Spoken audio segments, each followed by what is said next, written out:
করবে, লালন করবে, ধারণ করবে, আমি আল্লাহ তার জন্য সেটার ভিতরে নিয়ামত রেখে দিয়েছি। সুবহানাল্লাহ। খিদা লাগলে কি খেতে হয় একটু বলি সবাই। খিদা লাগলে কি খেতে হয়? আপনি চাইলে ভাত খেতে পারেন, যেহেতু আপনার খিদা লেগেছে। এখানে আপনার দুইটা ওয়ে আছে, একটা হচ্ছে আপনি ইসলামিক নিয়মে খেলেন, আর একটা হচ্ছে আপনি আপনার মন মতো খেলেন। দোনোভাবেই আপনার পেট ভরবে, কিন্তু হালকা 19-20 বেশ কম আছে। আর একটু জোরে। যদি আপনি আমি নিজের মতো নিয়মে খাই, পেটটা ভরে যাবে, ক্ষুধা নিবারণ হবে সত্য, কিন্তু যদি ইসলামিক নিয়মে খায়, প্রথম নম্বর ফায়দা, আপনার খাবার আপনার জন্য কল্যাণকর হবে। আমি শুনিনি, আরো জোরে বলে। কারণ প্রত্যেকটা কিছুর মধ্যে একটা এফেক্ট আছে, একটা সাইড এফেক্ট আছে। যেখানে কল্যাণ আছে সেখানে অকল্যাণ। মোবাইলের যেরকম উপকারিতাও আছে, ক্ষতিও।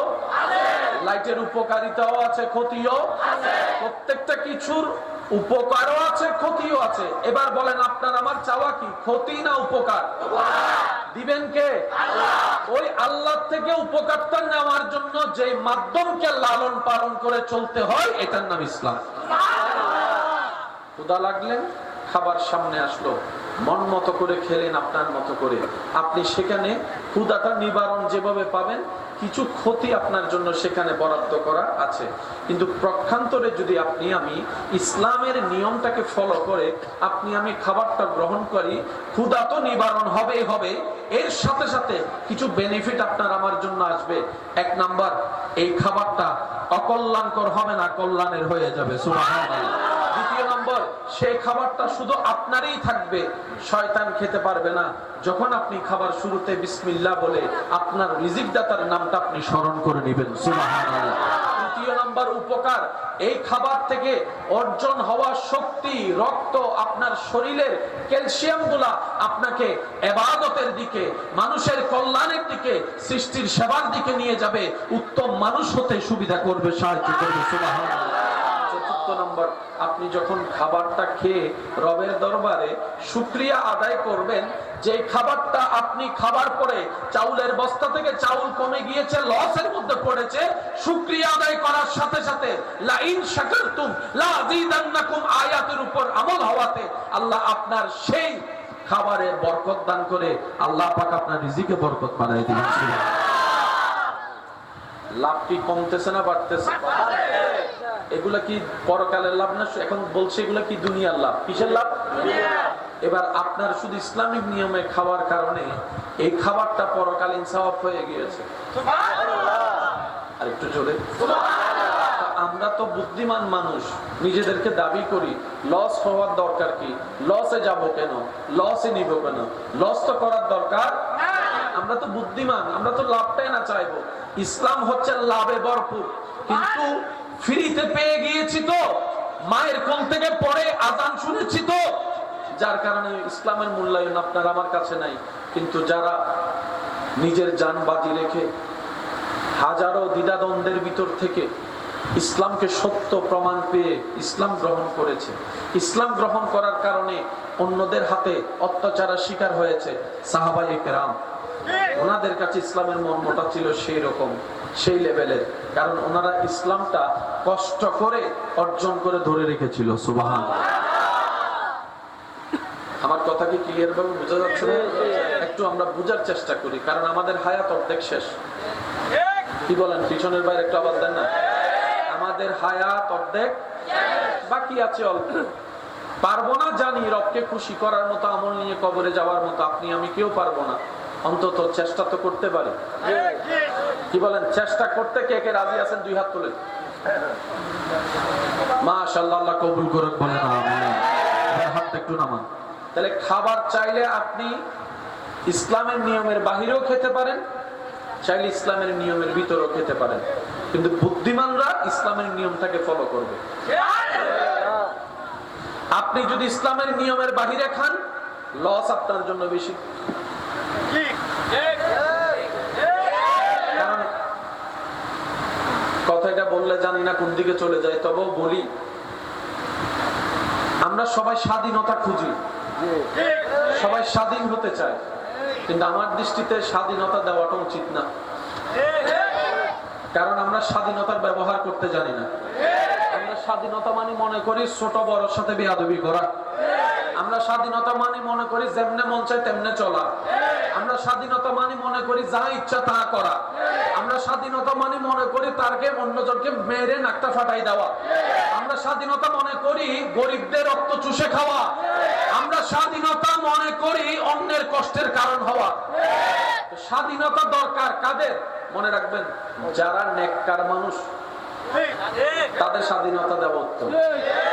যারা ভদ্র মানুষ তারা স্বাধীনতা পেলে কল্যাণকর হয়।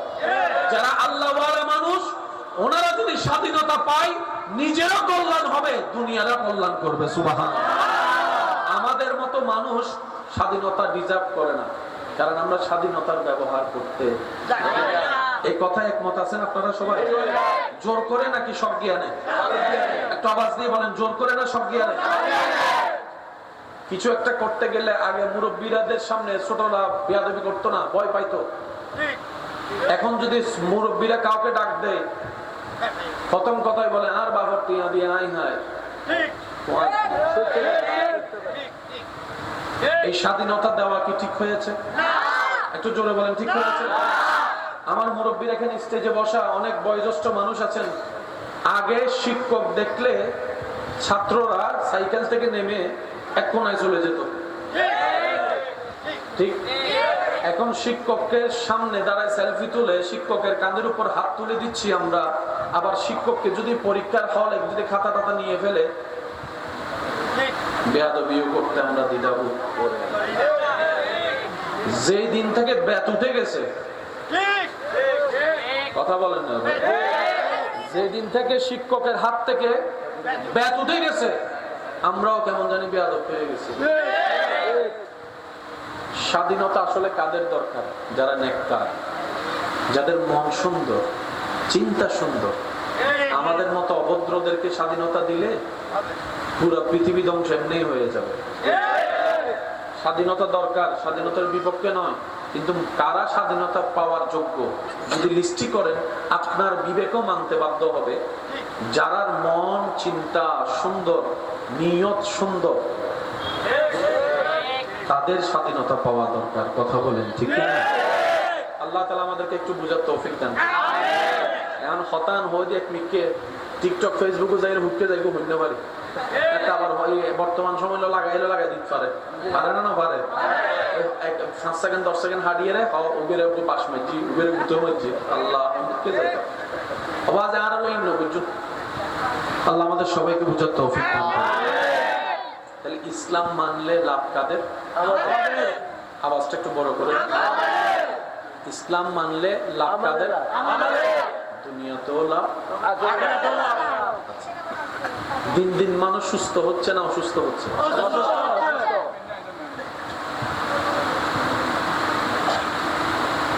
অসুস্থ হওয়ার অন্যতম একটা কারণ হচ্ছে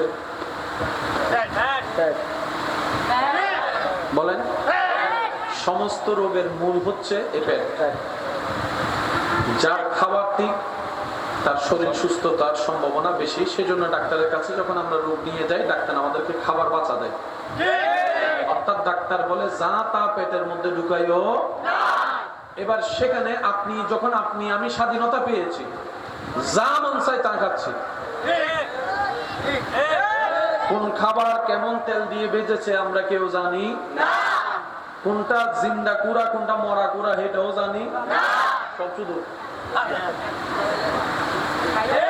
এবার কিছুদিন পরে এই রোগ বেড়ে গিয়েছে, কোলেস্টেরল বেড়ে গিয়েছে, প্রেসার বেড়ে যাচ্ছে, এই হচ্ছে সে হচ্ছে। কেন? আমরা এটাকে ব্যবহার করতে জানি না। এবার বলেন, নিজে সুস্থ থাকার জন্য পেটকে কন্ট্রোল করার দরকার আছে না নাই? আবার পেটকে খাবার দেওয়ার দরকার আছে না নাই? এটাকে কতটুক দিলে কল্যাণকর হবে এটা আসল জানবে কে? যে বানাইছে, উনি ছাড়া তো আর কেউ জানবে না। এবার সেই আল্লাহ যে ধর্মে এই নিয়ম জানিয়ে দিয়েছেন, এটাই হচ্ছে ইনদাল্লাহিল ইসলাম। এবার আল্লাহ পাক বলছেন, বান্দা পেট দিয়েছি, খাবারও আমি দিব। কিন্তু খাবার দায়িত্বটা তোর। হাত দিয়ে দিয়েছে খাওয়ার জন্য, খাবার দায়িত্ব তোর। কিন্তু আমি আল্লাহ তোকে পরামর্শ দিলাম, পেটকে 3 ভাগ করবি। পেটের 1 ভাগ থাকবে খাবার,